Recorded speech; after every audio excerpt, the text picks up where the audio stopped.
What is up, guys? Welcome back to LaithChem. I'm Laith, and today we're kicking off Chapter 1 of the actual AP Chemistry curriculum, one of the most practical chapters in all of AP Chemistry. We're talking about aqueous chemistry. That means chemistry happening in water. And before you say, okay, sounds boring, stick with me for a minute because this stuff is literally everywhere. The reason you can dissolve sugar in your coffee, the reason your blood can carry oxygen, the reason you can do acid-base reactions in the lab, all of this comes back to the ideas we're covering today. We're going to split Chapter 1 into 4 videos, so make sure you watch them in order. This first video is all about water as a solvent, what actually dissolves and why, electrolytes, molarity, and dilutions. So without further ado, let's get into it. Okay, so why does water dissolve so much stuff? The answer is that water is polar. That means one side of the water molecule has a slight positive charge and the other side has a slight negative charge. You can see the molecule I've drawn here. The oxygen end is slightly negative and the hydrogen ends are slightly positive. Now imagine you've got an ionic compound, something like ammonium nitrate or NH4NO3 sitting in a cup of water. The NH4 has a positive charge and the NO3 has a negative charge. What happens? The negative end of water is attracted to the positive ion and the positive end of water is attracted to the negative ion. Water literally surrounds and pulls apart the ions. That process is called hydration. And once those ions are surrounded and separated, they're dissolved. Now look at the bottom of the slide. NH4NO3 solid goes into solution and becomes NH4 plus aqueous plus NO3 minus aqueous. The AQ, or aqueous, just means that the ions are floating around the water surrounded by water molecules. Now here's the key thing to remember. Solubility depends on two competing forces. How strongly the water is attracted to the ions, which pulls things apart, versus how strongly the cations and the anions are attracted to each other, which holds the compound together. If the water or ion attraction wins, the compound dissolves. If the ionic bonds are too strong, it doesn't. So now that we know how water dissolves things, now we need to learn what can it dissolve, and equally important, what can it not dissolve. Look at the left column. Alcohols like ethanol, or C2H5OH, sugars like glucose, or C6H12O6, and ionic compounds like NaCl, all of these dissolve in water. Why? Because they're all either polar or ionic, and water is polar. They're chemically compatible. Now look at the right column. Fats, oils like cooking oil, and non-polar substances like turpentine. These do not dissolve in water. You've all seen this before. Try mixing cooking oil and water, and what happens? They separate. The oil floats on top, no mixing happens. This brings us to the golden rule of solubility that you need to tattoo onto your brain. Like dissolves like. Polar dissolves polar and non-polar dissolves non-polar. Water, being polar, dissolves polar and ionic things. Non-polar solvents dissolve non-polar things. The reason sugars and alcohol dissolve is that the OH group you see in their formula is essential. That OH group is polar and behaves similarly to water, so water molecules can interact with it and pull it into solution. A common misconception here is that students think if it has carbon atoms, it won't dissolve. But that's not always true. Carbon can be a part of a polar molecule. What matters is the overall polarity of the molecule and whether or not it can interact favorably with water. Okay, now before we go further, we need to talk about electrolytes. And no, I don't mean Gatorade, although actually, the reason Gatorade works is because of chemistry, so stay with me. First, some quick vocab. When you dissolve a solute, that's the thing being dissolved. Like salt in a solvent, that's the thing doing the dissolving. Like water, you get a solution. Easy. Now, when ionic compounds dissolve, they produce free ions in the water. And free ions can carry electrical charge. That's literally how electricity moves through a solution. So a strong electrolyte is something that dissolves almost completely into the ions. It produces a lot of free ions and therefore conducts electricity really well. A weak electrolyte only partially dissociates. It produces fewer ions, so it barely conducts electricity. The key word is ionization. More ionization is more ions and more conductivity. Less ionization is fewer ions and less conductivity, and that's essentially the whole idea. Now let's get specific. Look at the two columns on this slide. Strong electrolytes include three categories: soluble salts like NaCl, strong acids like HCl, and strong bases like NaOH, although those last two we'll get into in a future unit. What do all these have in common? They completely dissociate in water.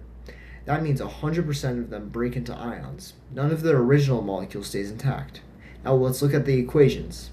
HCl becomes H plus and Cl minus. No HCl molecules left. NaOH becomes Na plus NaOH minus, and no NaOH molecules are left. The arrow in these equations is a single arrow going one way, which tells you that the reaction goes to completion. Weak electrolytes are the opposite. Weak acids and weak bases only partially dissociate. Look at acetic acid, or HC2H3O2, which is basically vinegar.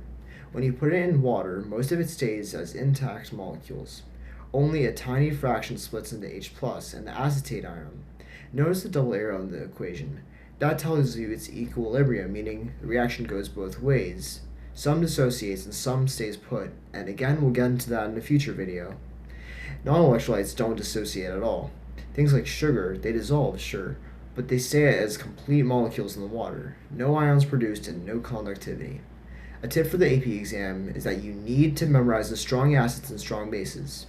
There are only 6 or 7 strong acids and 8 strong bases, and everything else is weak until told otherwise. I'll link a flashcard list in the description. Now we need to talk about concentration, specifically molarity. This is probably the most important measurement in solution chemistry. The formula is right here on the slide. M equals moles of solute divided by liters of solution. M stands for molarity. So if I dissolve 1 mole of something into 1 liter of water, I have a 1 molar or 1 M solution. Simple enough. But here's where students get tripped up. And this is super important for the AP exam. Molarity does not tell you the number of ions. It tells you the concentration of the compound before it dissociates. Look at this example, MgCl2. If I make a 1 molar MgCl2 solution, what's the actual ion concentration? MgCl2 dissociates into 1 Mg2 plus ion and 2 Cl minus ions.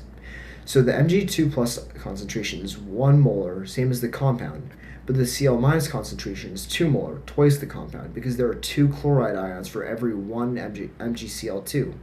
This trips people up constantly on multiple choice. They see 1 molar MgCl2 and think there's 1 molar of everything. Nope, always make sure you check how many ions you actually get when the compound dissociates. Alright, so let's start with some problems. Pause the video and try these yourself. Alright, let's get into them. So for problem 1, we have 1.75 liters of 1 times 10 to the negative third molar ZnCl2. How many moles of Cl minus are there? The first step is to figure out how many Cl minus ions come from ZnCl2. The formula is ZnCl2, and that's 1 zinc and 2 chloride ions. The next step is to find the moles of ZnCl2 first.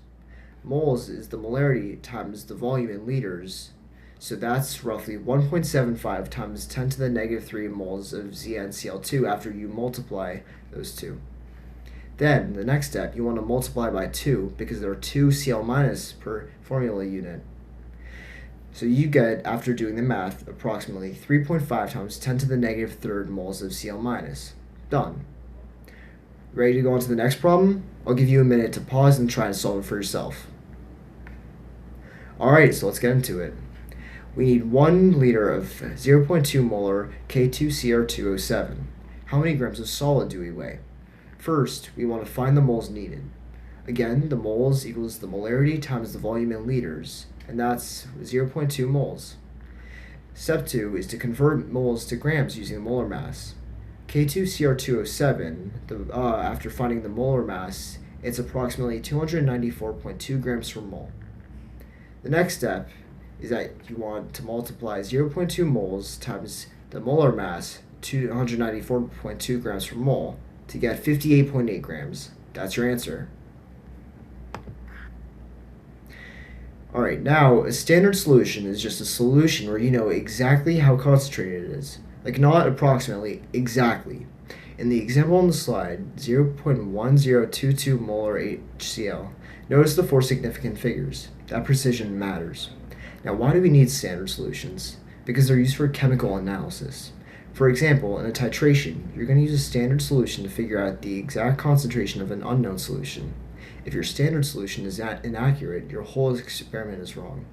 Now how do you make a standard solution? This is what this slide is asking. Here's the process. First, you weigh out a precise mass of solid, usually on an analytical balance that goes to 4 decimal places. Then, you dissolve it in a small amount of distilled water in a beaker. Then you carefully transfer everything into a volumetric flask. That's the flask with a very precise mark on the neck showing an exact volume. You fill it up to that line with distilled water, stopper it, and invert it several times to mix. That's it. The volumetric flask is the key piece of equipment here. It's calibrated for one specific volume, and that's what makes your solution's concentration trustworthy. Dilutions, and this is a big one. Here's the concept. When you dilute a solution, adding more water to it, you're spreading the same number of moles of solute into a larger volume. The solute didn't go anywhere, you just added more water around it. So here's the key insight. Moles before dilution equals moles after dilution. The amount of stuff hasn't changed, just the volume has increased. Since the molarity is moles divided by liters, we can say that moles equals the molarity times the volume.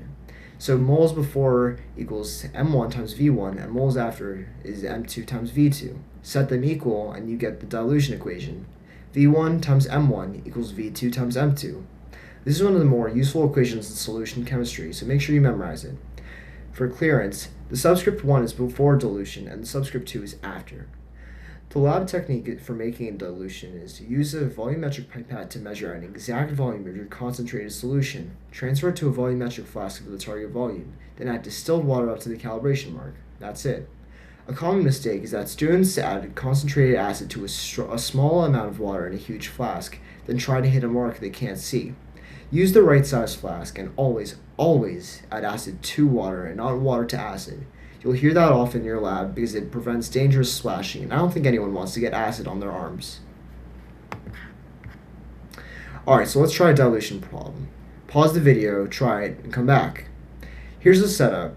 You have a 0.9 molar NaOH solution, and you want to make 100 milliliters of a 0.05 molar solution. How much of the original do you need? Use V1M1 equals V2M2. You want to plug in what you know. V1 is unknown, M1 is 0.9 molar, V2 is 100 milliliters, and M2 is 0.05 molar. So after that, you just want to solve, and after doing the calculations and plugging everything in, you should be getting about 5.6 milliliters. So you'd measure at 5.6 milliliters of your 0.9 molar NaOH solution, put it in a 100 milliliter volumetric flask, and fill to the mark with distilled water. Done. You've made a 0.05 molar solution. Notice that made sense because 5.6 milliliters is a small fraction of 100 milliliters, and you went from a concentrated 0.9 molar solution to a much weaker 0.05. You diluted a small amount a lot, so the math should check out. Here's something really cool. You can figure out how concentrated a solution is just by looking at its color. That's the idea behind spectrophotometry. Look at the image here.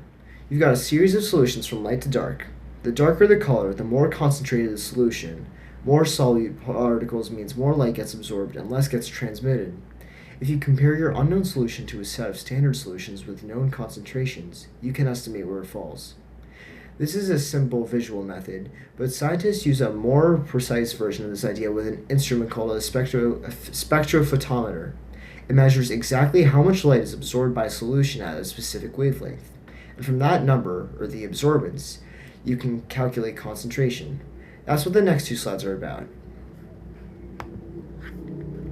Beer's Law, and yes, it's actually called Beer's Law, named after August Beer and not the drink, no matter how much I want it to be. Here's the equation. A is absorbance, how much light the solution soaks up. Think of it like a sponge. The more solute, the more light gets absorbed. The E-looking letter, that's the Greek letter epsilon, and it's molar absorptivity. This is a constant that depends on the specific substance you're measuring. It's basically how good that substance is at absorbing light at a specific wavelength. It's given to you or looked up in a reference. B is the path length, or how far the light travels through the solution. This is usually the width of the cuvette or the little container you put the spectrophotometer in. It's typically 1 centimeter. C is the concentration, what we actually want to find. Now here's the beautiful thing about this equation. If E and B are constant, which they usually are, then absorbance is directly proportional to concentration. Double the concentration, double the absorbance. Triple it, triple the absorbance. Straight line. That's why Beer's Law is so useful. Also, note on the slide about complementary colors, this means that you'd shine light through a solution and use the opposite color on the color wheel. A blue solution absorbs orange light, so you'd shine orange light through it. That way, you get maximum absorption and the most sensitive measurement. So here's how you actually use Beer's law in the lab, and this comes up a lot on AP free response constantly. This idea is called a calibration curve. Here's what you do. First, you want to make a series of standard solutions with known concentrations. Then, you want to measure the absorbance of each one using a spectrophotometer. After that, you want to plot absorbance on the y-axis and concentration on the x-axis. Draw a line of best fit. Because Beer's law says that A and C are proportional, you should get a straight line through the origin. After that, you want to take your unknown solution, measure its absorbance, and go to the graph. Find that absorbance on the y-axis, draw a horizontal line to the line of best fit, and then draw a vertical line down to the x-axis. That x value is your unknown concentration. You're essentially using your known data to read off the concentration of something you don't know. Elegant and accurate. For AP, know that the slope of this line equals the molar absorptivity times the path length, or E times B, and that if a point falls way off your line, that sample might be too concentrated. Beer's law only holds up to a certain concentration range. And with that being said, that's video 1 wrapped up. We covered why water is such a great solvent, what dissolves and why, electrolytes, molarity, dilutions, and Beer's law. Next video, we're getting to precipitation reaction and solubility rules, and I promise that one is extremely satisfying once it clicks. Also, AP scores came out a few days ago. Let me know how you guys did on chem if you saw my first video. Without further ado, like, comment, subscribe, and I'll see you in part 2. Thank you for watching.